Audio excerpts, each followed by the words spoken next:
Hello বন্ধুরা, সবাইকে আসসালামু আলাইকুম। কেমন আছো তোমরা সবাই? আশা করি সবাই আল্লাহর রহমতে ভালো আছো। এনিটাইম স্কুল এন্ড কলেজের পক্ষ থেকে আমি ফাতেমা জিন্নাত মাইশা তোমাদের সবাইকে জানাই আন্তরিক শুভেচ্ছা এবং অভিনন্দন। বন্ধুরা, বাসায় বসে সহজভাবে অ্যাকাউন্টিং বোঝার সহযোগিতা পাওয়ার জন্য তোমরা আমার এই চ্যানেলটির সাথে যুক্ত থাকো। এই চ্যানেলে অ্যাকাউন্টিং এর যাবতীয় সকল ধরনের প্রশ্নের সমাধান নির্ভুলভাবে করে দেওয়ার চেষ্টা করি। তাই এই ধারাবাহিক ক্লাসগুলোর ডেইলি আপডেট পেতে আমার এই চ্যানেলটিকে সাবস্ক্রাইব করে পাশে থাকা বেল আইকনটি ক্লিক করে রাখুন। তো আজকে আমি পড়াবো এসএসসি হিসাব বিজ্ঞান রেওয়ামিল অধ্যায়ের চট্টগ্রাম বোর্ড 2024-এর 9 নং অঙ্কটি। প্রথমে এখানে আমি প্রশ্নটা তুলে নিয়েছি। দেখো, বলা হচ্ছে নুহান এন্ড ব্রাদার্স এর 2022 সালের 31শে ডিসেম্বর তারিখের উদ্ধৃতগুলো এখানে নিচে দেওয়া আছে। আমাদেরকে দেওয়া আছে প্রদেয় 50,000 টাকা, ভাড়া 2,300 টাকা, রপ্তানি শুল্ক 3,700, অর্থাৎ যেটা আমরা রপ্তানি করে আনতে আমাদের থেকে রপ্তানি করার জন্য আমাদের যে শুল্ক বা খরচ বহন করতে হয় সেটা হচ্ছে রপ্তানি শুল্ক। মজুরি 6,500 টাকা, বিক্রয় 74,000 টাকা, ক্রয় 60,000 টাকা, মূলধন 1,50,000 টাকা, বিনিয়োগের সুদ 6,000 টাকা, প্রাপ্য বিল 30,000 টাকা, 15% ব্যাংক ঋণ 2 লক্ষ টাকা, সুনাম 1,90,000 টাকা, নগদ তহবিল 32,500 টাকা, 12% বিনিয়োগ 50,000 টাকা, ট্রেডমার্ক 1,05,000 টাকা। তো বন্ধুরা, এখন আমাদেরকে কোশ্চেন দেওয়া আছে, আমরা ধাপে ধাপে এগুলো কিন্তু সলভ করবো। আমাদেরকে কতে বলা হচ্ছে নুহান এন্ড ব্রাদার্স এর অদৃশ্যমান সম্পদের পরিমাণ নির্ণয় করো। কিন্তু 3 ধরনের হয়ে থাকে: দৃশ্যমান সম্পদ, অদৃশ্যমান সম্পদ এবং প্রাকৃতিক সম্পদ। দেখো, অদৃশ্যমান সম্পদ কোনগুলা? অদৃশ্যমান সম্পদ হচ্ছে যেগুলো দৃশ্যমান নয়, অর্থাৎ যেগুলো দেখা যায় না, ধরা যায় না বা ছোঁয়া যায় না, শুধুমাত্র সেগুলো স্থায়িত্ব কি করা যায়? অনুভব করা যায়। যেমন আমরা এখানে দেখি সুনাম, ঠিক আছে? সুনাম, দেখো তোমার ব্যবসা প্রতিষ্ঠানের সুনাম আছে, এটা তোমার জন্য সম্পদ, ঠিক আছে? কিন্তু এটা কোন ধরনের সম্পদ? এটা কি সুনামকে তুমি কখনো দেখতে পারবে? কিন্তু কখনো দেখতে পারবে না, তাই এটা কি হবে? অদৃশ্যমান সম্পদ। তাহলে আমরা প্রথমে লিখবো সুনাম 1,90,000। এরপরে আমাদের অদৃশ্যমানের মধ্যে আছে ট্রেডমার্ক। ট্রেডমার্কটাও কিন্তু অদৃশ্যমান সম্পদ, অর্থাৎ যে সম্পদটাকে আমরা দেখতে পারি না, স্থায়িত্ব তুমি কি করতে পারবে? অনুভব করতে পারবে। যেমন ট্রেডমার্ক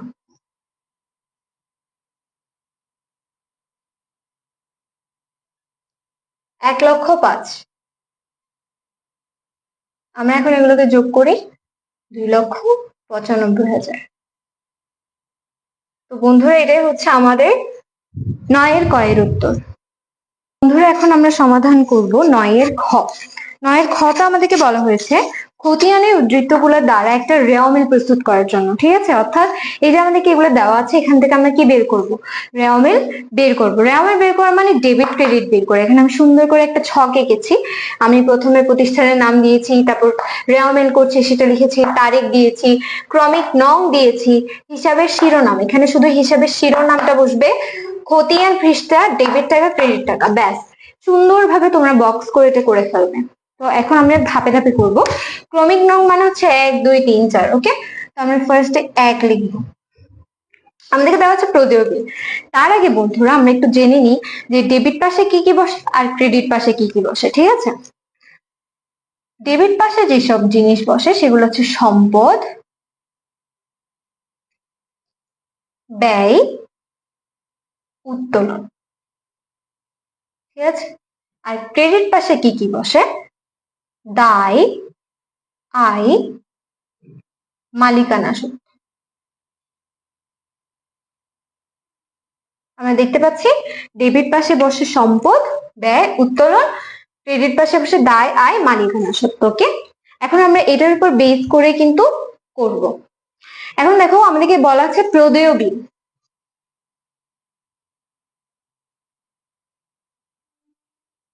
প্রদেয়ের মধ্যে আমরা বুঝে যেতে পারতেছি যে এটা আমাদের জন্য দায়।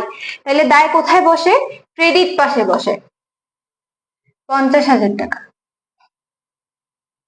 এরপর আসো 2 নং, ভাড়া। ভাড়া আমাদের জন্য কিন্তু ব্যয়, ঠিক আছে? তো ব্যয় কোথায়, কোন পাশে বসে? ডেবিট পাশে বসে, 2,300। 3। রপ্তানি শুল্ক, রপ্তানি শুল্ক কিন্তু আমাদের জন্য কি ব্যয়, ঠিক আছে।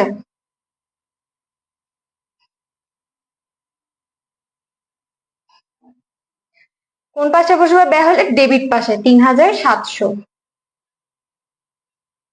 4 দেওয়া আছে মজুরি, মজুরিও কিন্তু আমাদের জন্য কি ব্যয়, কারণ আমি শ্রমিককে কি দিচ্ছি, তার শ্রমের বিনিময়ে কি দিচ্ছি, অর্থ দিচ্ছি আমার প্রতিষ্ঠানে কাজের জন্য, সেটা অবশ্যই আমার জন্য ব্যয়, তাহলে মজুরি।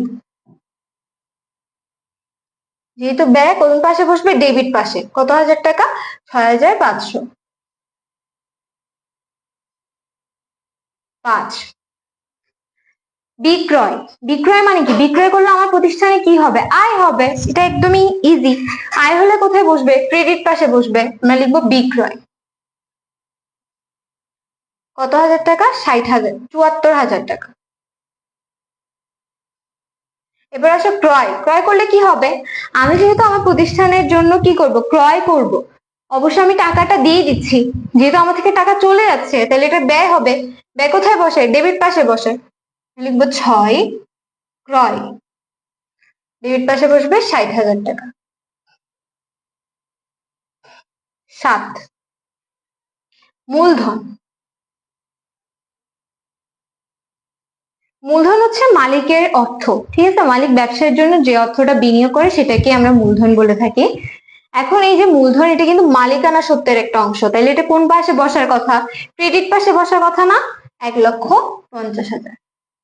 8 বিনিয়োগের সুদ, বিনিয়োগ কিন্তু আমাদের জন্য সম্পদ, ঠিক আছে, ট্যাক্স সম্পদের মধ্যে পড়ে এটা।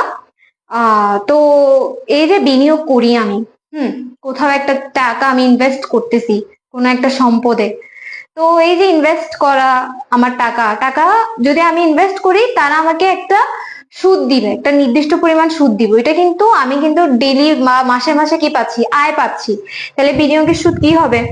আয় হবে না? কত হাজার টাকা? 6,000 টাকা। আয় কোথায় বসে? ক্রেডিট পাশে বসে। 9 প্রাপ্য বিল,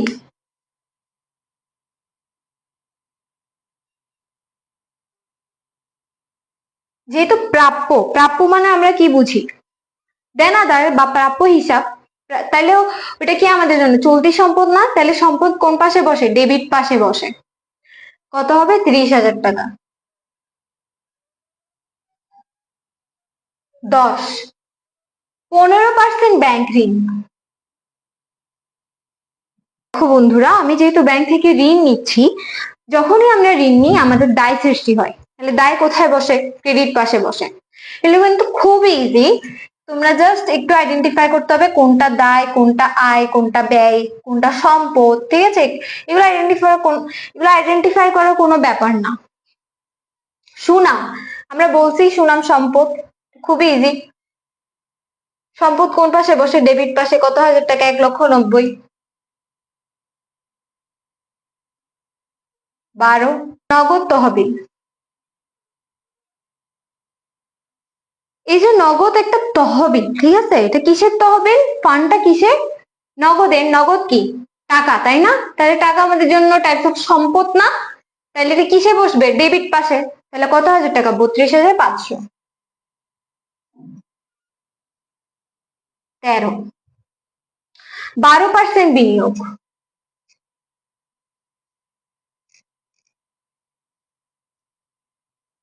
আমি আগেই বলেছি বিনিয়োগ আমাদের জন্য টাইপস অফ সম্পদ, ঠিক আছে। কোন পাশে বসার কথা? ডেবিট পাশে বসার কথা। 50,000।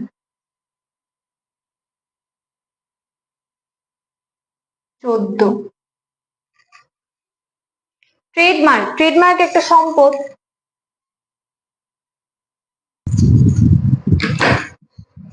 এখন আমরা কি করব? দুই পাশটা মিলে কিনা দেখবো, এটাও যোগ করব, এটাও যোগ করব, যোগ করে কত আসে? যোগ করলে আমাদের আসে 4,80,000। ক্রেডিট পাস যোগ করলে আমাদের আসে 4,80,000। এটাই হচ্ছে আমাদের 9 এর ক্ষয়ের উত্তর। নয়ের গতে আমাদেরকে কি বলা হয়েছে, উপযুক্ত উদ্ধৃতগুলোর আলোকে নুহান এন্ড ব্রাদার্স এর মুনাফা জাতীয় আয় আর ব্যয়ের পরিমাণটা নির্ণয় করতে। ওকে, তার আগে আমরা জানবো মুনাফা জাতীয় আয়টা কি। যে আয়ের টাকার পরিমাণ কম এবং যে আয় 1 বছরের মধ্যেই হয় তাই কিন্তু আমরা মুনাফা জাতীয় আয় বলি। ঠিক সেম ভাবে মুনাফা জাতীয় ব্যয়ের ক্ষেত্রে একই, টাকার পরিমাণ কম হবে এবং সময় বা মেয়াদের পরিমাণও কি কম, 1 বছর বা তার চেয়েও কম। হ্যাঁ, তো আমরা দেখি এখানের মধ্যে আমরা যদি প্রথমে মুনাফা জাতীয় আয় নির্ণয় করি, আচ্ছা আমাদের বিক্রয়, এই বিক্রয়টা কিন্তু আমাদের 1 বছরের মধ্যে হয়ে যায়, এটার অ্যামাউন্ট এত বেশিও হয় না, ৭৪,০০০। এরপর হচ্ছে বিনিয়োগের সুদ,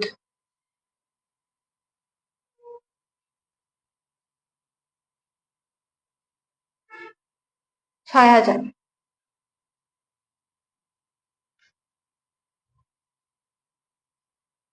৮০,০০০। আমাদের কিন্তু আর মুনাফা জাতীয় আয় নেই। এরপর আমরা মুনাফা জাতীয় ব্যয় নির্ণয় করব। যেহেতু এখানে বিক্রয় আসছে, এখানে কি আসবে, ক্রয় আসবে। কত হাজার টাকা, ৬০,০০০ টাকা। এরপর আসো ভাড়া, ২,৩০০। রপ্তানি শুল্ক,